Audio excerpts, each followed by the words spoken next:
Você está no podcast Academia do Agro, dedicado à competitividade do agronegócio brasileiro, com abordagem de temas que fazem parte do seu cotidiano, trazendo dicas e sugestões para o seu trabalho. Vamos juntos!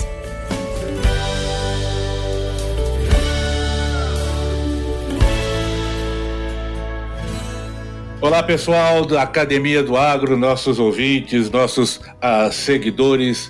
Com satisfação estamos aqui de volta esta semana trazendo aqui um assunto bastante interessante, bastante atual, inclusive uma das grandes tendências desta década, deste século, que nós vamos falar um pouco dos micro-organismos, aqueles tais de micróbio, aqueles bichinhos que ninguém enxerga, ninguém sabe o que faz, né? Não se sabia, hoje já se tem um conhecimento maior.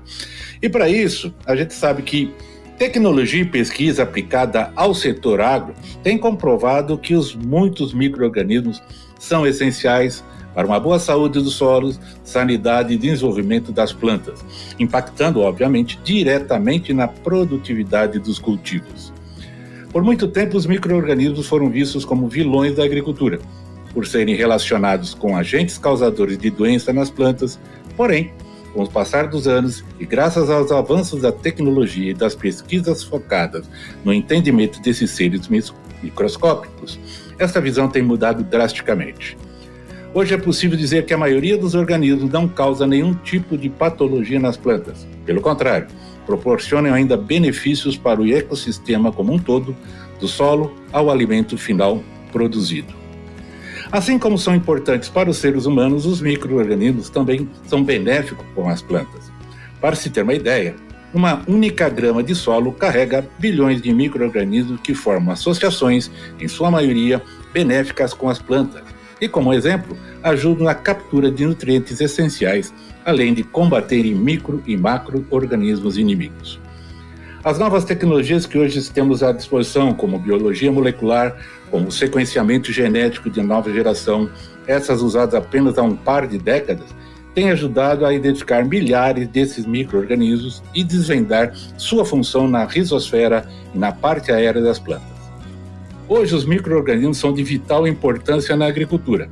Eles são aliados dos produtores rurais, sendo usados para fixação biológica do nitrogênio, solubilização do fósforo e como agentes de controle de pragas e doenças.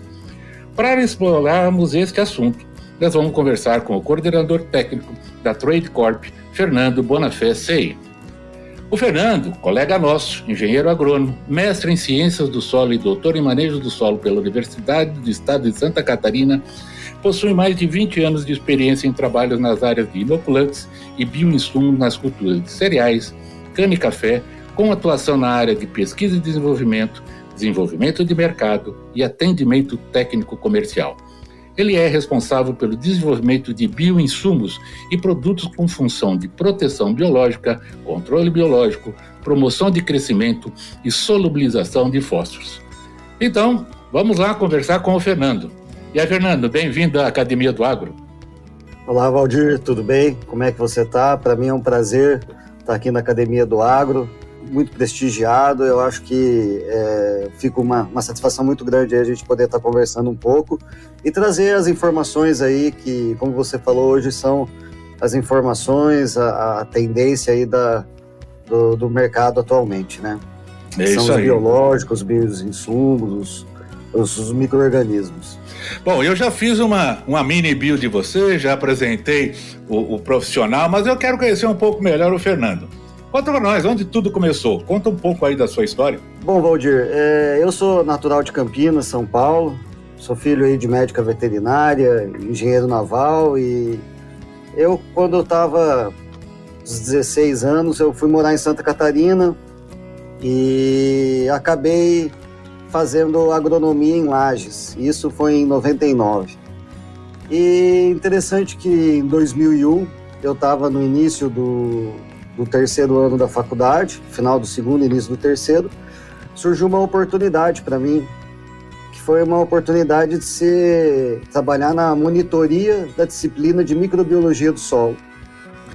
E é interessante, Valdir, que na época essa bolsa ela acabou meio que sobrando dentro da universidade, porque faltava interesse dos alunos em microbiologia do solo, na parte biológica do solo. Isso era início dos anos 2000, 2001.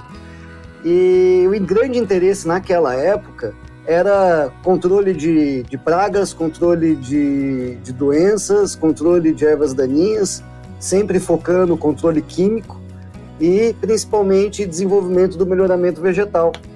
Então, naquela época, quem ia trabalhar com a parte biológica, eles falavam que era quem não queria ganhar dinheiro, não queria se dar bem, não queria evoluir, porque era uma parte marginalizada. Porque a parte biológica... Só queria ficar na bancada, né? Só queria ficar no ar-condicionado. Exatamente. E assim, a parte biológica era muito relacionada com a agricultura orgânica, né? Então, assim, quem quer trabalhar com a parte biológica é com a agricultura orgânica, né? E eu trabalhei sempre com a parte biológica e a parte que eu mais trabalhei foi com a agricultura convencional, né? Dentro da cultura de cereais, de soja, milho, culturas que não são, na sua grande parte, culturas orgânicas.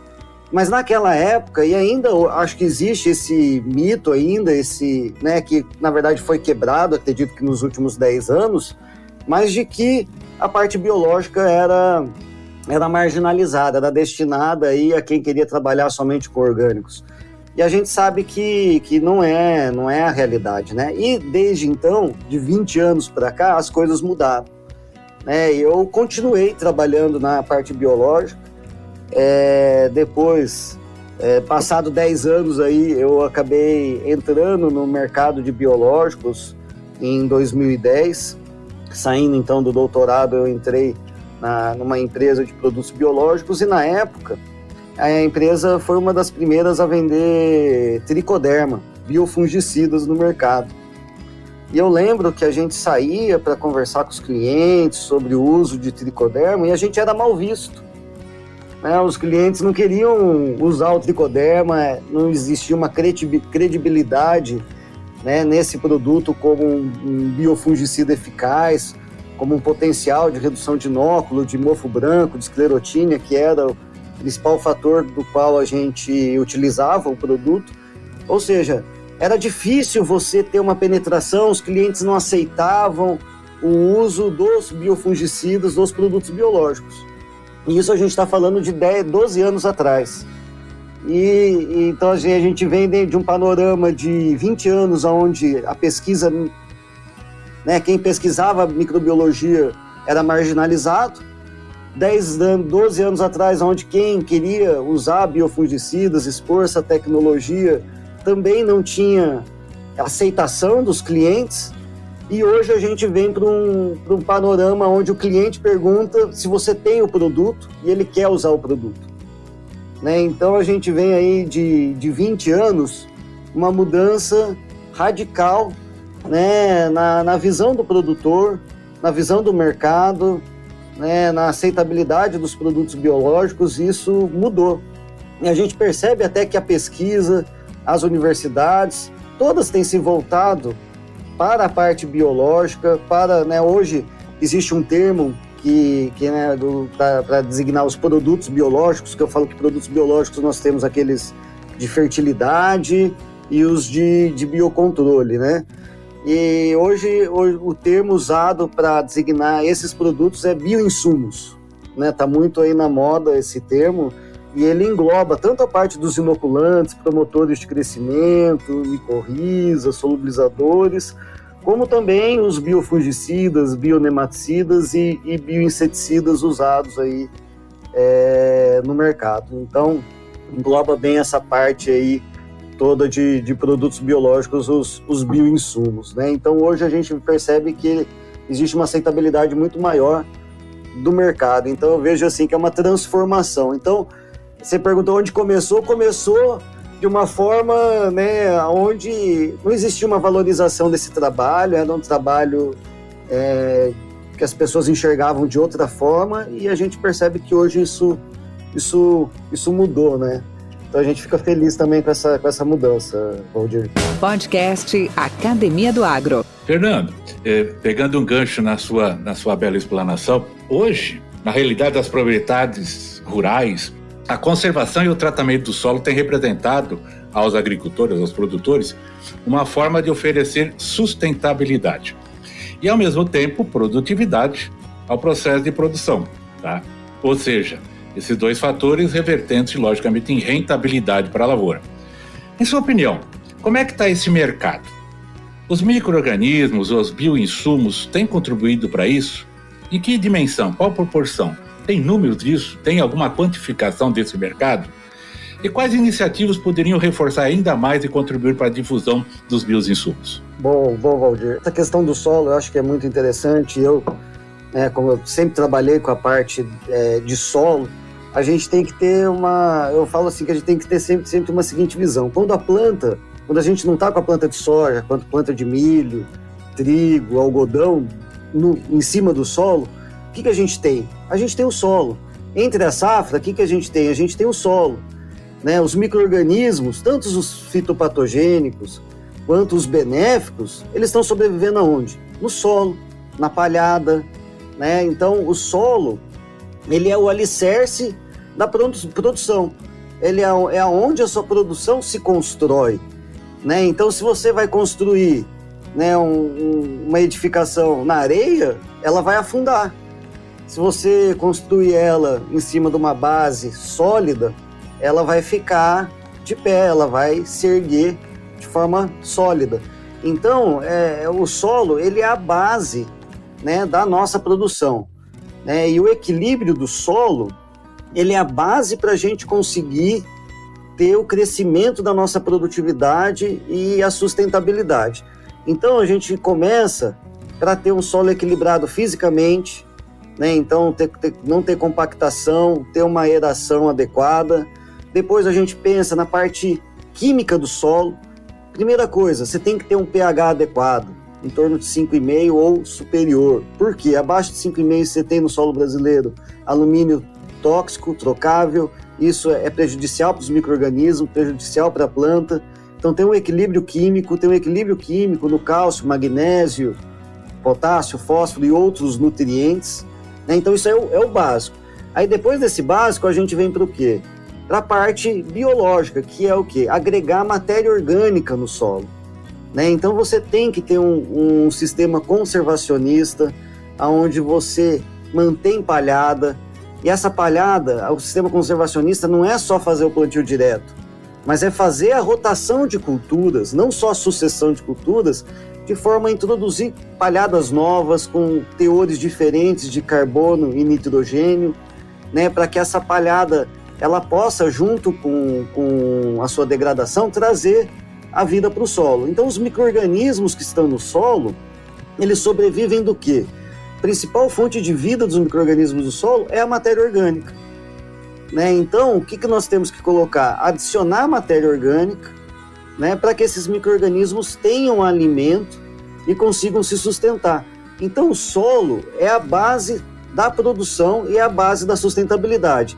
E na medida que a gente consegue colocar matéria orgânica no solo, né, adicionar uma palhada que protege o solo, retém a umidade do solo, protege contra a radiação solar, baixa a temperatura superficial, né, e a gente vai de forma utilizando produtos que vão introduzindo também micro-organismos benéficos, pseudomonas, azospirillum, bradyrhizóbio, rhizóbio, bacilos, diversas espécies de bacilos hoje usadas, tricoderma, metarrísio, bovéria, né? Então, você vai criando um sistema que ele vai sendo sustentável, ou seja, os desequilíbrios que ele tem, eles vão sendo suprimidos, né? Então, tem um termo até que eles falam de solos supressores, tem a capacidade de suprimir doenças, né? Então, o equilíbrio dos micro-organismos no solo, com essa adição de matéria orgânica, vai tornando o solo mais equilibrado e com isso vai reduzindo tanto a quantidade de doenças, quanto também melhorando a fertilidade. Por quê? Porque os micro-organismos, eles são os responsáveis pela ciclagem dos nutrientes, em transformar aquele nutriente que está na palhada em um nutriente novamente disponível. Eles são responsáveis pela fixação biológica do nitrogênio da atmosfera, né? Então, hoje o Brasil é o que mais utiliza fixação biológica do nitrogênio em soja. São 100 anos de pesquisa e utilização de inoculantes na cultura da soja, o que torna a tecnologia mais antiga em termos de bioinsumos utilizados no Brasil. Então, tem o nitrogênio. Atualmente, né, existem produtos para solubilização do fósforo, com base em pseudomonas, bacilos. Existem produtos para mobilização do fósforo, com base em micorrizas, né? Então, você também hoje começa a ter possibilidades, além do nitrogênio, de adquirir e otimizar outros nutrientes que estão disponíveis no sistema.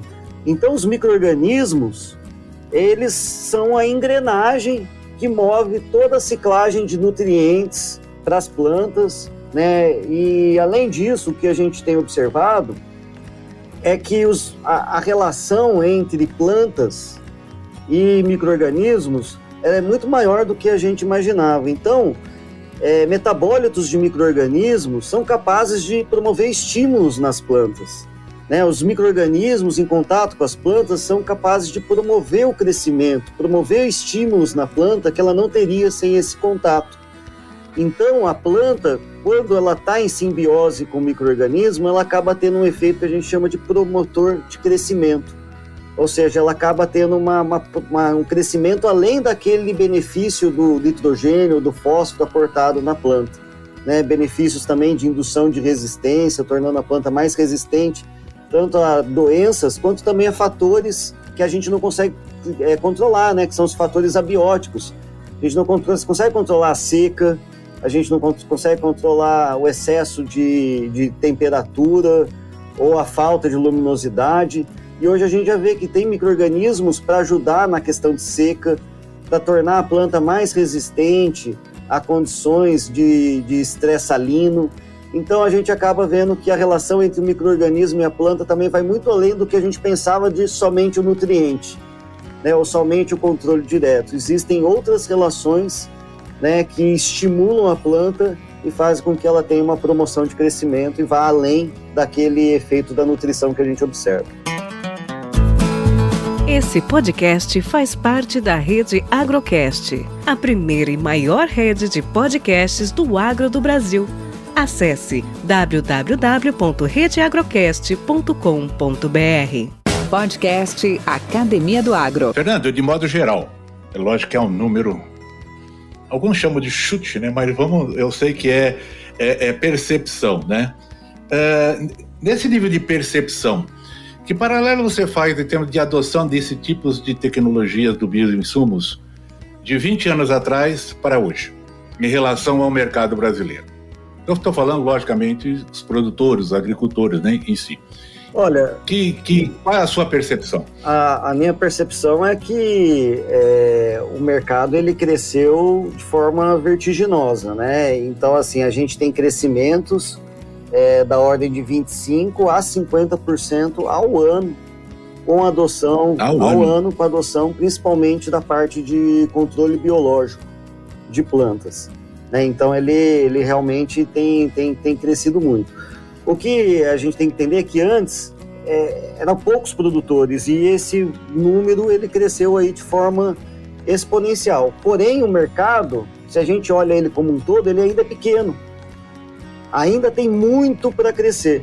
E se a gente for fazer um paralelo, se a gente for pensar no uso dos inoculantes no Brasil, os inoculantes é uma tecnologia de 100 anos. Então, teoricamente, todos os produtores deveriam usar, porque já está mais do que comprovado que a reinoculação e o uso anual promove resultado em produtividade. Hoje é 80% o nível de produtores que usam. Então, mesmo a tecnologia comprovada, com 100 anos de utilização, não atinge 100%. Né? E a gente percebe assim, que o uso do azospirilo, em alguns estados chega a 50%, e em outros estados fica abaixo de 20%. Então, o Brasil, de forma continental, a gente percebe que existem regiões que a adoção da tecnologia ela é maior e regiões onde a adoção da tecnologia ela tem um pouco mais de dificuldade, um pouco mais de morosidade na introdução, no crescimento dela. Né? Então, Esses são só alguns dados. Então, assim, o uso dos inoculantes, a gente estima em mais de 100 milhões de doses, nos 40 milhões de hectares que a gente tem de soja. Então, é uma adoção aí muito grande da parte dos inoculantes, né? Em relação ao controle biológico, existe também uma flutuabilidade em relação à questão de pragas, né? Então, o mofo branco é uma doença que tem muita utilização, principalmente do uso de tricoderma para redução de inóculo. Então, a gente vê uma flutuabilidade conforme a doença evolui. Tem mais ataque, o uso, né, aumenta. Por exemplo, o uso de Bovéria e Isária para controle de cigarrinha do milho. Então a gente sabe aí que nos últimos 5 anos a cigarrinha explodiu e é uma forma de controle. Então o uso dessas tecnologias aumentou muito, né? O uso de Bovéria também para controle de broca do café também tem crescido muito, a gente observa.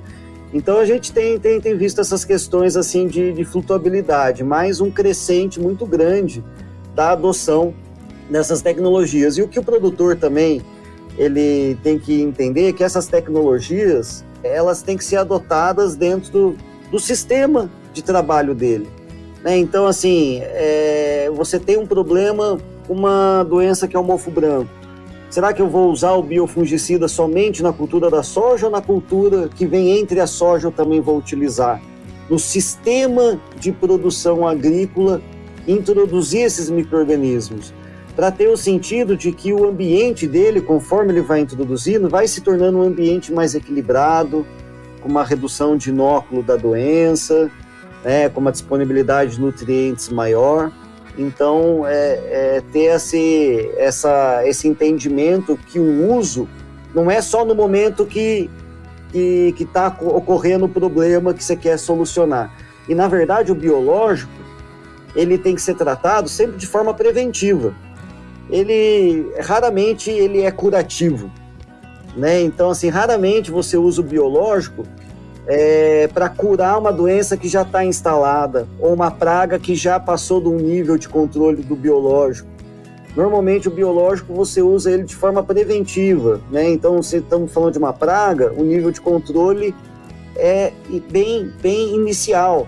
Você não pode deixar a praga estourar a sua população para depois você entrar com o biológico. Então, o biológico ele tem que ser sempre preventivo dentro do sistema, né? Na maioria dos produtos nós temos que trabalhar, das tecnologias nós temos que trabalhar dessa forma. Então, o produtor ele tem que entender que ele tem que usar o biológico dentro do sistema produtivo dele, né? Não só quando né, a corda está no pescoço, né? Ele tem que usar antes da situação ficar crítica, né? Então, isso que acho que é a tendência aí do mercado que a gente vai ver aí nos próximos anos. Acho que é essa mudança também da mentalidade de como trabalhar com esses produtos. Bacana, Fernando, bacana. E me conta uma coisa, vamos falar um pouco sobre a Trade Corp? Como é que estamos na foto aí? Conta-nos um pouco sobre essa organização, a qual você tão bem representa, sua visão, o organograma, como é que ela está disposta, como é que está a Trade Corp?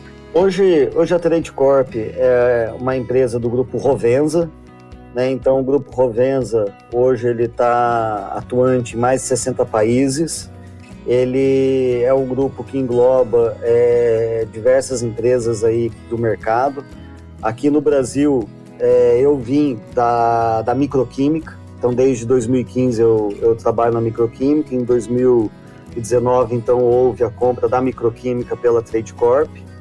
Então, a Trade Corp e a Microquímica uniram as suas ações aqui dentro do Brasil desde então.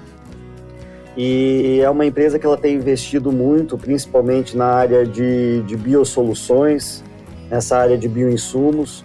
Então, dentro do Brasil, nós temos também a Oroagri, que pertence ao Grupo Rovensa, né? E estamos juntos.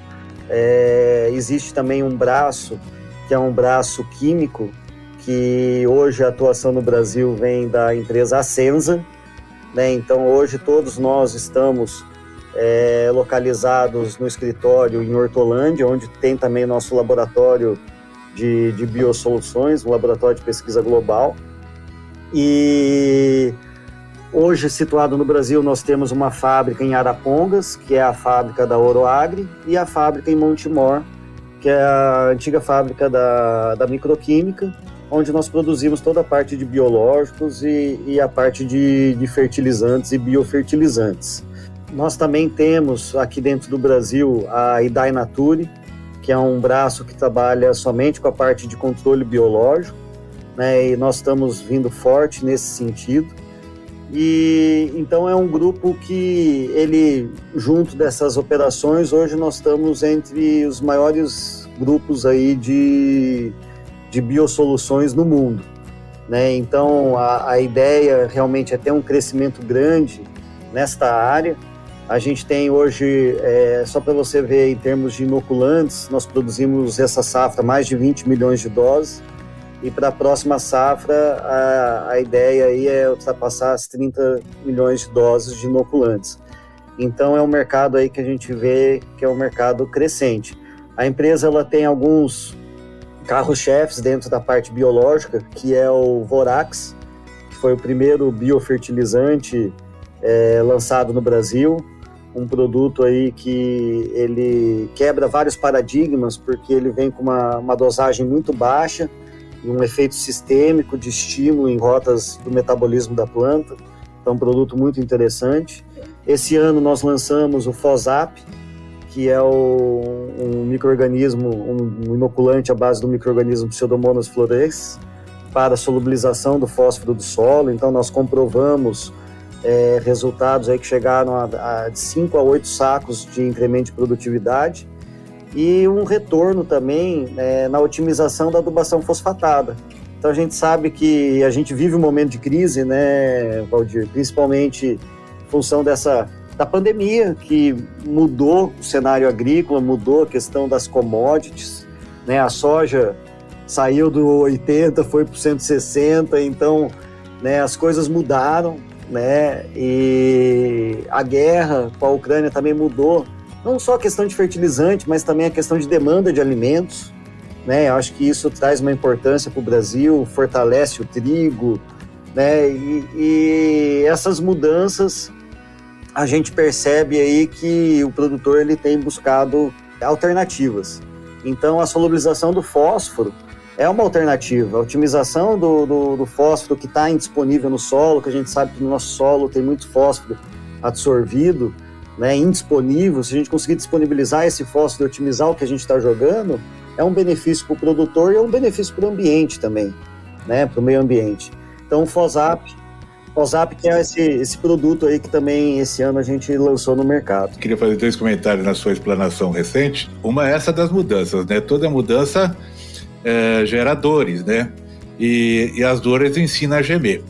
Então é justamente isso que também a carência de um lado propicia a busca de outras soluções, alternativas ou não, substitutas ou não. Então isso faz bem. Você bem citou a questão do trigo hoje, que está tomando um espaço maior, a questão da importação de fósforo, a utilização agora de bioinsumos e de biofertilizantes que possam potencializar isso, a questão de remineralizadores do solo aí também tomando um corpo muito grande, muito bacana. E o segundo comentário é que você me trouxe um déjà vu quando você falou nas origens da microquímica, e foi o início das minhas atividades profissionais como engenheiro agrônomo, que eu comecei em Campinas também. Aliás, as minhas 2 filhas são nascidas em Campinas. Uma em Barão Geraldo e a outra lá em Campinas mesmo. E essas regiões como você citou aí, Montemor, Elias Fausto, Capivari, Hortolândia, aí vai, né? Sumaré, era a minha grande área de atuação, na época muito tomateiro, né? Hoje eu não sei como é que tá. Ainda tem. Então isso me... Boas lembranças. E na época que depois continuei batendo também, que eu batia muito estaca, abria muita... Na época era cochete, hoje não se fala mais nem cochete, não, eles falam coiteiro. Mas muito boa lembrança. Mas, cara, fala pra mim, você citou alguns produtos e tal, bacana, e os resultados desses produtos, como é que estamos? Quais têm sido as melhores evidências que vocês têm obtido, os resultados? Aí, compartilha com a gente algum desses resultados? Olha, hoje a gente tem, é interessante você falar, porque a gente vem de uma tradição do uso de fertilizantes. A gente está acostumado aos resultados dos fertilizantes. Mas quando nós trabalhamos com biofertilizantes, bioinsumos, os resultados são surpreendentes.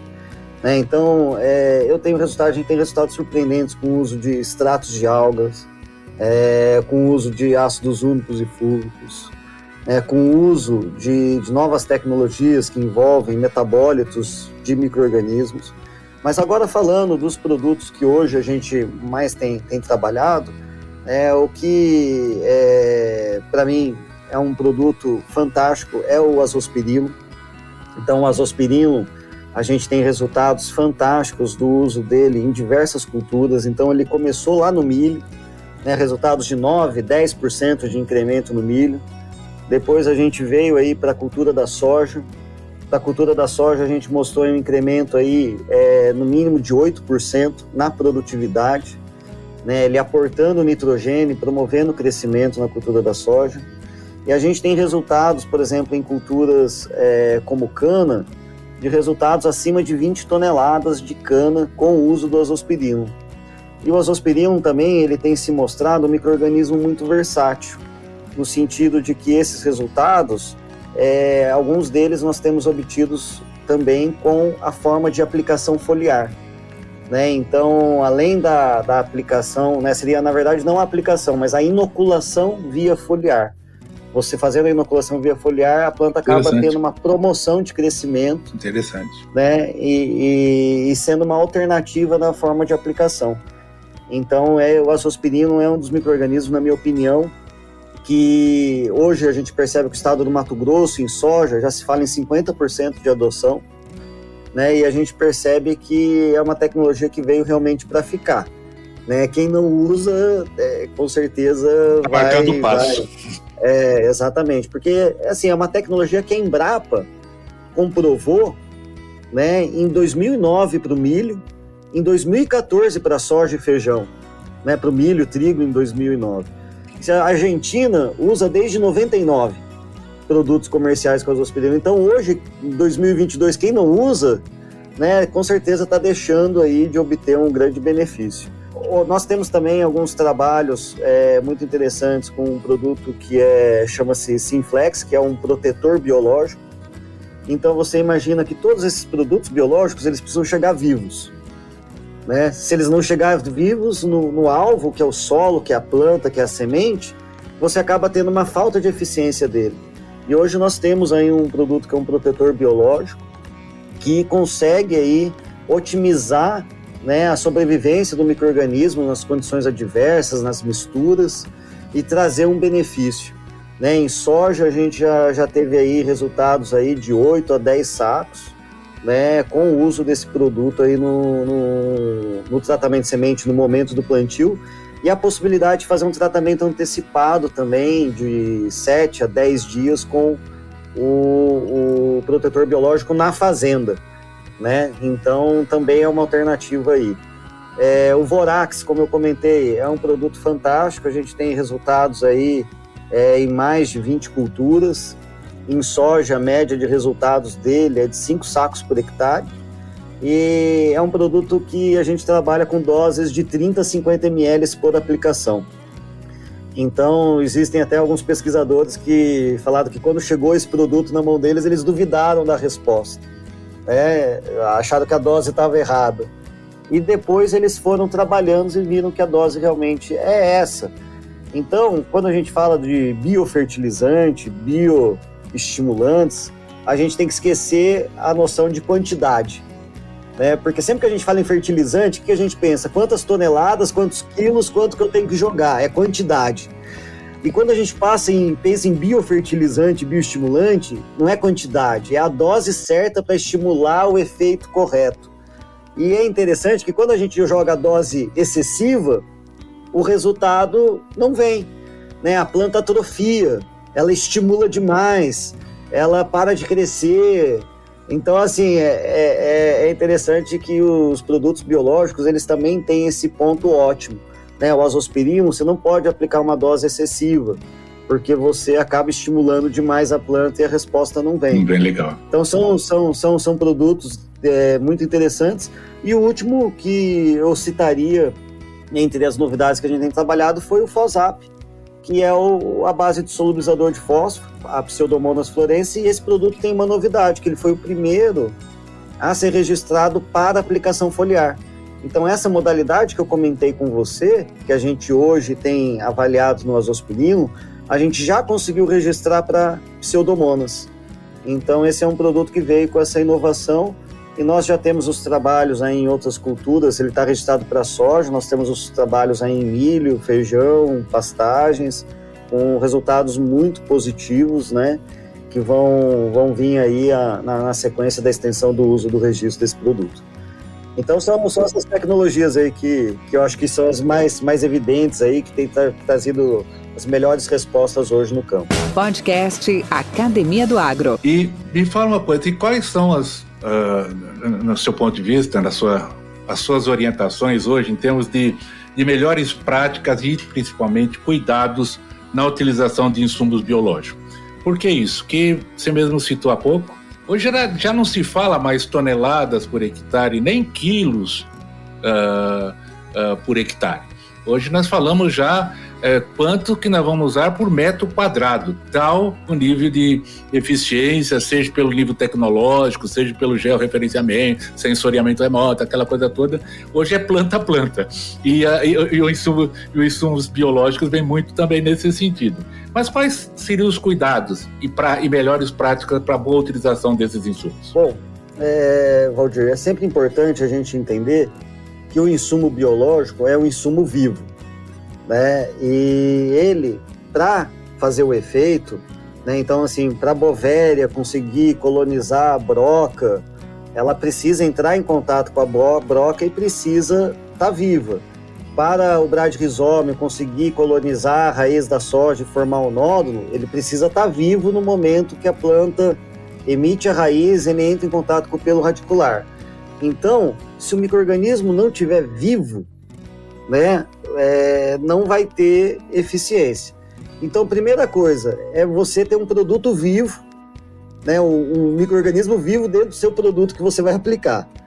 Né? Então, assim, o que você está aplicando? Você sabe o que você está aplicando?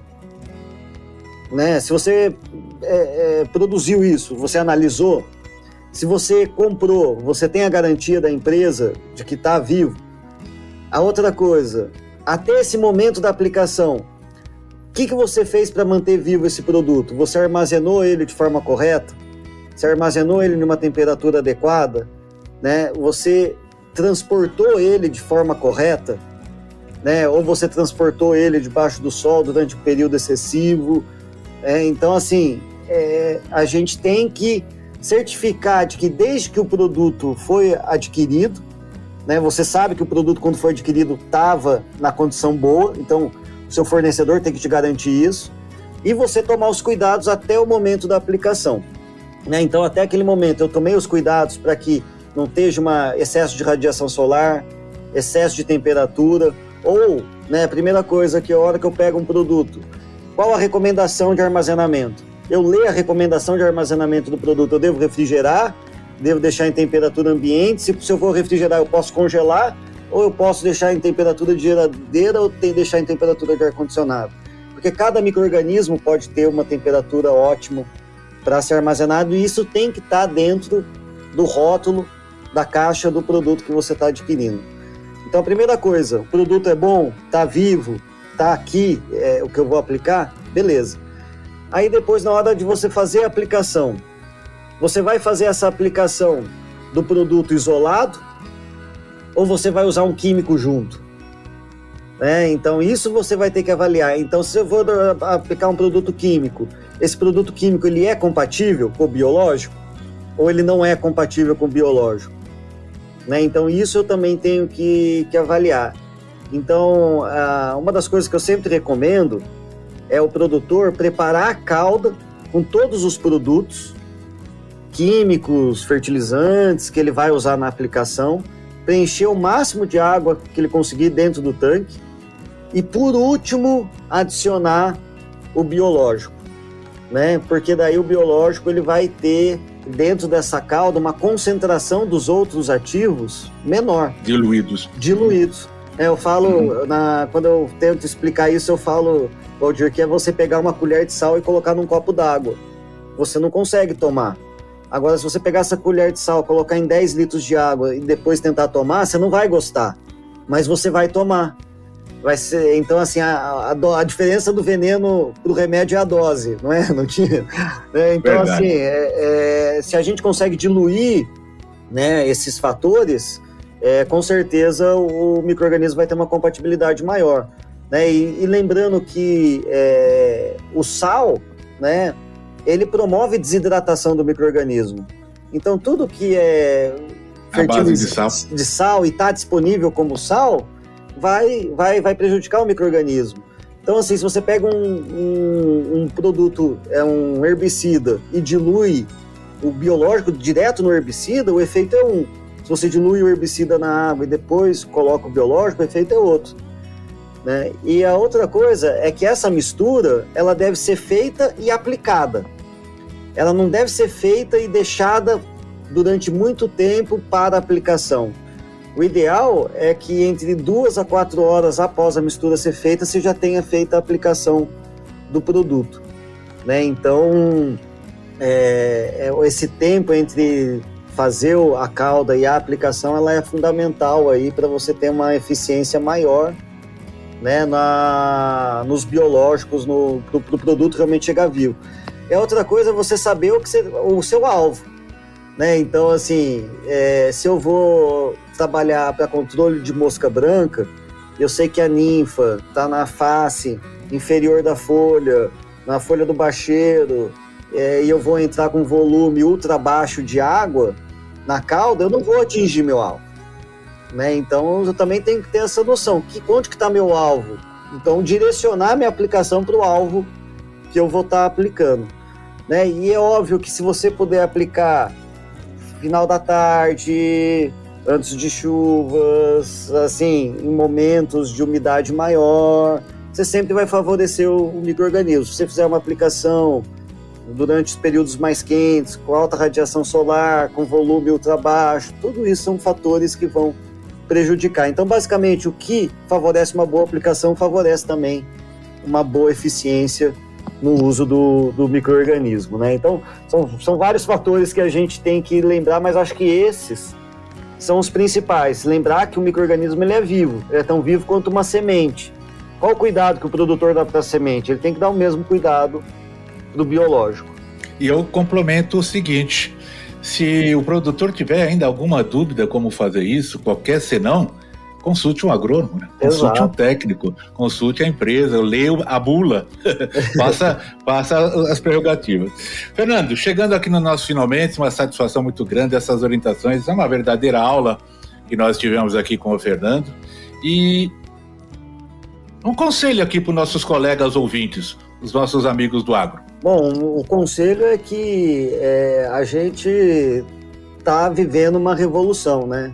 Acho que essa nova revolução do biológico, a revolução do bioinsumo, né? E a gente acho que temos que estar com a cabeça aberta, né, para essas novas tecnologias, né? Temos que estar com a cabeça aberta para essa mudança, né, que é a do químico para o biológico, né? É uma mudança que é irreversível, e eu acho que quanto antes a gente começar a pensar nos bioinsumos, na agricultura regenerativa, na sustentabilidade, né? Não ficar pensando somente naquela safra, mas pensar no sistema como um todo, no solo como um alicerce da sua produção, né? A gente vai ser mais fácil para nós. Quanto antes nós pensarmos diferente, né? Pensarmos na parte biológica, no uso dos bioinsumos, nessa transição, nessa mudança, vai ser mais fácil para nós no futuro. Nosso futuro vai ser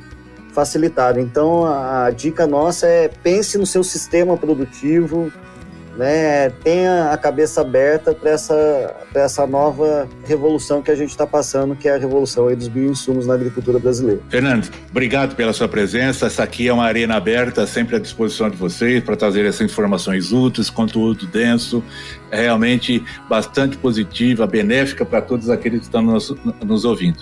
E para vocês que tiverem necessidade, uma sugestão ou dúvida, é só consultar a nossa descrição do podcast, a WebNote, e lá vai estar todos os contatos necessários para que vocês possam falar com a TradeCorp, falar com o Fernando, falar com a sua equipe técnica. E, novamente, obrigado. Obrigado, Valdir. Obrigado a todos. Esse podcast faz parte da Rede Agrocast, a primeira e maior rede de podcasts do agro do Brasil. Acesse www.redeagrocast.com.br.